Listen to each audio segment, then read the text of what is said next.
प्रिय भक्तों, जय माता की। आश्विन कृष्ण पक्ष प्रतिपदा से श्राद्ध पक्ष प्रारंभ हो गया है और रविवार दिनांक 21 सितंबर को पितृमोक्ष अमावस भी है और इसी दिन सूर्य ग्रहण भी है। अपने पितरों के लिए श्राद्ध करने के कुछ नियम हैं जो इस प्रकार हैं। श्राद्ध का सबसे उपयुक्त समय कुतुब बेला है। दिन का 8वां मुहूर्त कुतुब काल कहलाता है। प्रातः 11:30 बजे से लेकर दोपहर 1 बजे तक का समय श्राद्ध कर्म के लिए विशेष रूप से शुभ माना गया है और इसे ही कुतुब काल कहते हैं। इसी समयावधि में अपने पितरों के निमित्त धूप जलाएं, तर्पण करें और ब्राह्मणों को भोजन कराएं। गाय, कौवा, श्वान को भी कुछ खाने को जरूर दें। सबसे पहले सुबह जल्दी स्नान करने के उपरांत भगवान सूर्यदेव को जल अर्पित करें और सूर्यदेव को जल देने के उपरांत दक्षिण दिशा की ओर मुख करके अपने पितरों को भी जल देवें। सर्व पितृ मोक्ष अमावस्या तक पितरों को प्रतिदिन जल देना चाहिए।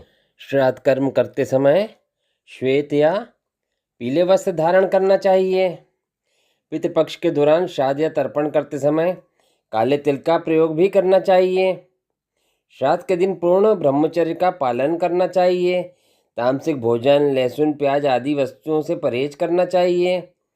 यदि संभव हो तो पितरों को भोजन सामग्री देने के लिए पीतल, चांदी के बर्तन या पत्तलों का उपयोग करना चाहिए। गाय को गुड़, हरा चारा, गेहूं का दलिया आदि खिलाकर भी पितरों का श्राद्ध संपन्न कर सकते हैं। पितरों की मुक्ति के लिए श्राद्ध के दिनों में गीता का पाठ करना चाहिए। संपूर्ण गीता का पाठ संभव ना हो तो कम से कम गीता का 7वां अध्याय जरूर करना चाहिए। श्राद्ध पक्ष में पितरों के प्रति श्रद्धा भाव से श्राद्ध करने से पितृदोष कम हो जाते हैं। यदि आपको अपने पितरों की तिथि पता नहीं है तो सर्व पितृ मोक्ष अमावस्या के दिन सभी पितरों के नाम पर आप श्राद्ध कर सकते हैं। सर्व पितृ मोक्ष अमावस्या का दिन सर्वश्रेष्ठ पुण्य फलदायी दिन माना जाता है। इस दिन पवित्र नदी में स्नान नहीं किया जा सकता है तो घर के ही जल में गंगा जल की कुछ बूंदें डालकर स्नान करें। प्रातः सूर्यदेव को जल देवें और ओम नमो भगवते वासुदेवाय नमः मंत्र का जाप करें। पितरों की शांति तथा मोक्ष प्राप्ति के लिए यह मंत्र बहुत ही कारगर है। पितरों को जल देने की पूजा विधि इस प्रकार है। दक्षिण मुख होकर पितरों को जल देना चाहिए और जल देने के पश्चात परिक्रमा करना चाहिए। तांबे के पात्र में जल डालिए, गाय का कच्चा दूध डालिए, उसमें थोड़ा काला तिल जरूर मिलाइए।